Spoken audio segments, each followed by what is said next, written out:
guys, and welcome back to the channel. My name is Jalen, and today I'm going to be doing my July wrap-up. So this month I read 9 books, so like quarantine did me right. Thank you. This was the best reading month that I've ever had. I'm really happy that I was able to read 9 books.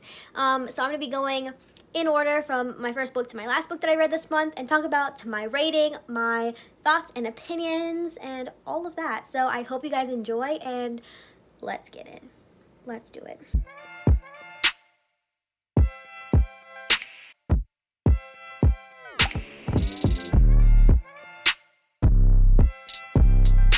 The first book that I read this month was Pet Sematary by Stephen King.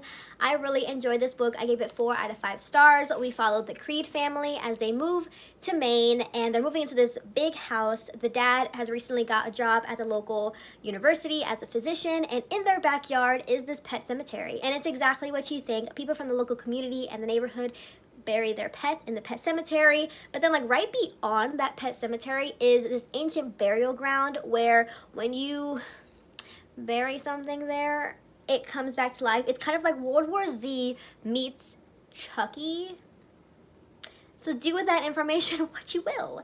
I really enjoyed it. I love the supernatural aspects. I thought that it was really spooky and definitely one of my favorite Stephen King novels. So that was the first book that I read. Really loved that. I'm really excited to see the adaptations too. Like, just a side note, like I am so excited about that. That's gonna be so good. There's like multiple, right?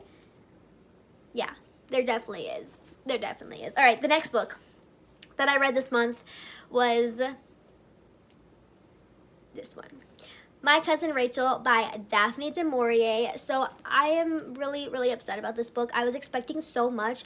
One of my favorite books of all time is Rebecca by Daphne du Maurier. I love her writing style. I love like the undertones of mystery and suspense in her writing. It's just like so great, and the atmosphere that she creates. But I was expecting that from this book because it's kind of like the same similar like mystery type of thing where we have Philip and Ambrose, who are cousins. They both run this estate, and Ambrose is kind of like a father figure to Philip, but Ambrose goes abroad and he ends up meeting their cousin Rachel, marries her, and then like shortly after that dies. And so now Rachel has come back to meet Philip and just like figure out what's next for her. And when Philip is going through Ambrose's things, he finds some letters that kind of suggest and hint that maybe Ambrose that didn't die from illness or something, that maybe he was like murdered. There was some foul play, you know? And so now we're like, is Rachel who she said she is? And so it was like that whole mystery of just like Philip falling in love with Rachel, but also being wary of her and being unsure about her intentions. It sounds really good when you're like talking about it, but then when you actually read it, it just was so slow. The buildup was so long, and then when it finally, like at the end, something huge happens, it just like doesn't even feel like something big anymore because like you've just been waiting for so long. I just was like, I want it to be over, and I didn't really care at that point. So I'm really upset that I didn't enjoy this book and it didn't live up to the expectations that I was expecting, but I still enjoyed it. 3 out of 5 stars for me. The next book that I read was The Haunting of Hill House by Shirley Jackson. This was published in 1959, and I gave this book 4 out of 5 stars. I have a whole video where I break down this book, and I break down the adaptation that recently came out in 2018, a Netflix series called The Haunting of Hill House, directed by Mike Flanagan, and I will definitely be leaving that video in the description so you can go and watch that and get more information about this book. But I loved it a lot, but I'm not going to talk about it again because I just had a video on it. So that's that one. Loved it. The next one that I read was Stardust by Neal Gaiman. I love Neal Gaiman's books. Like, I read the Graveyard book last year, which is like his children's book, and I gave it 5 stars. It was incredible. Loved it so much. And this was very similar. I really loved his writing, and it's a light fantasy book. It's very small, very light read, and I don't really want to say much about it because it was just so good. I didn't really go in knowing too much, but I do have a whole video where I read this one, The Haunting of Hill House, and the next one in a reading vlog. So you'll be able to see my thoughts and opinions while I'm reading it, but I really enjoyed this. It's really good. It's really cute, really fun, and an epic adventure and love story. So that's that one. 4 out of 5 stars. So good. So good. The next one I listened to through Hoopla, and it was Then She Was Gone by Lisa Jewell. This book follows the story of a 15-year-old girl named Audrey Mack who disappears. She was there and then she was gone. It's actually told from the point of view from her mother, and which was really interesting. I don't think I've ever read a book like that. It was really, really cool. And it's a decade later. The police have no leads. They have no clue on what happened to this girl. And it's just like the aftermath of that loss on this family. They have fallen apart in a lot of different ways, and it was just such a beautiful story. I cried at the end.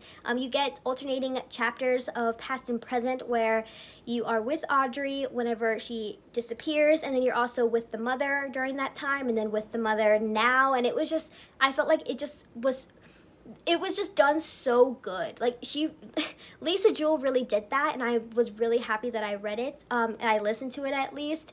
I've read a couple other Lisa Jewell books that I wasn't a huge fan of, but this one was definitely one of my favorites that I've read this year.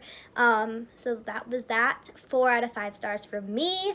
The next one that I read is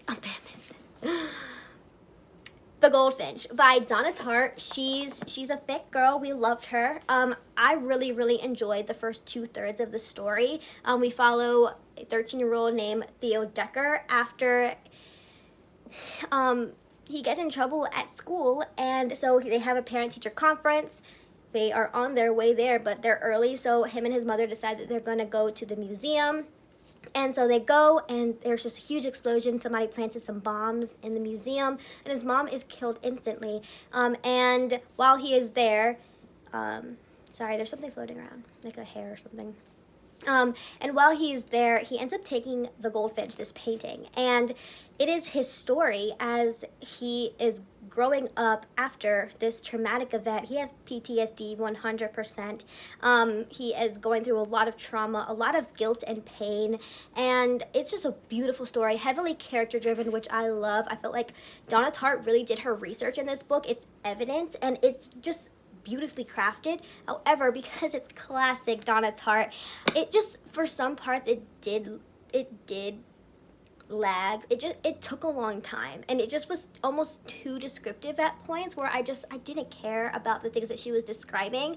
And then when I got to like the last third of the book, I just was ready for it to be over, and I still really enjoyed it. I thought that it was so beautiful. The characters were so real and so vivid. But yeah, that's just my thoughts and opinions on it. I'm really excited to see the movie. I saw that it was on Amazon Prime, and I'm definitely going to be watching that. So that's going to be fun.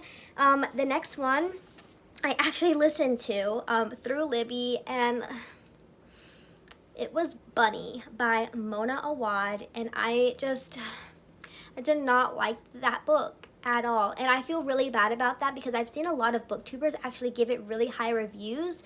So maybe it's just one of those books that you just can't listen to through audiobook, or maybe it's just one of those books where like either people hate it or people love it. Like it's just like that. There's like no middle ground. And I didn't hate it. I didn't connect to any of the characters. So we follow Samantha, who is a graduate student, and in her cohort is this small girl group.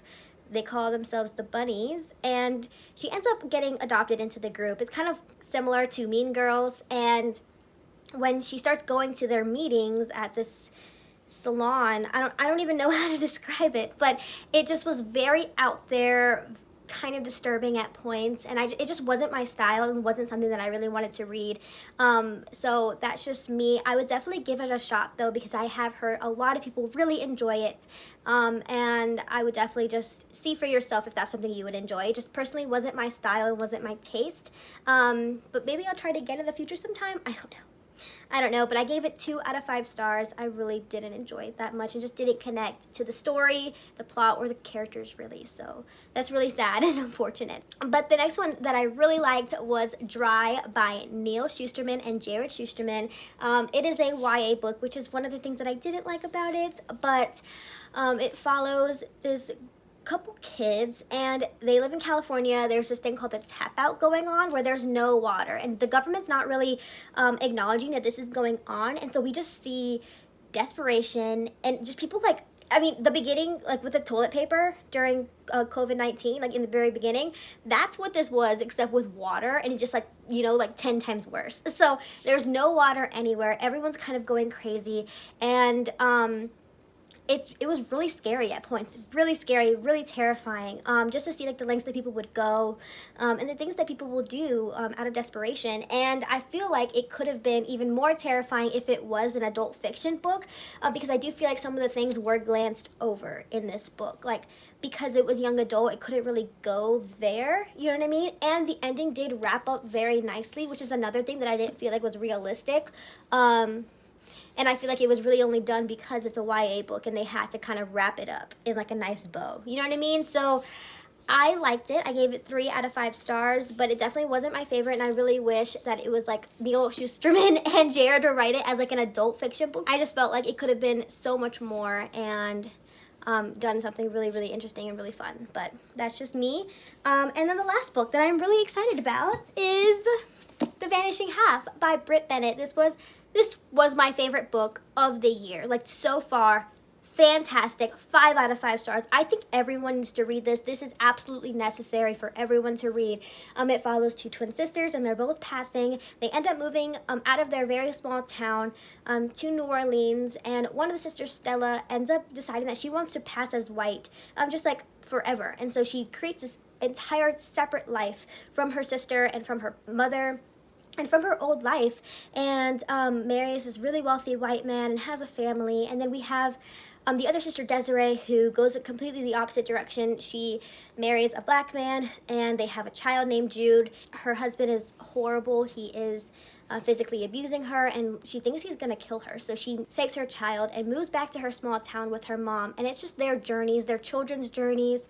It was absolutely beautiful how all these characters really were woven together and their stories linked, and it was just so amazing, heartbreaking. The representation in this book was done beautifully, seamlessly. Fantastic. I loved it so much. I cried the last like 50 pages of the book.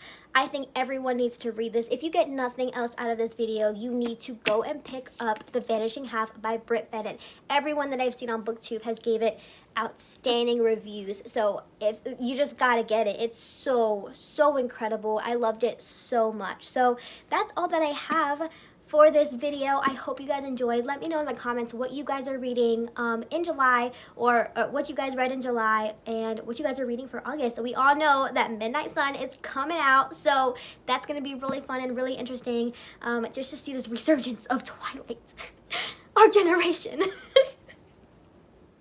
So anyways, I hope you guys enjoy, and we will see you in the next one. Bye.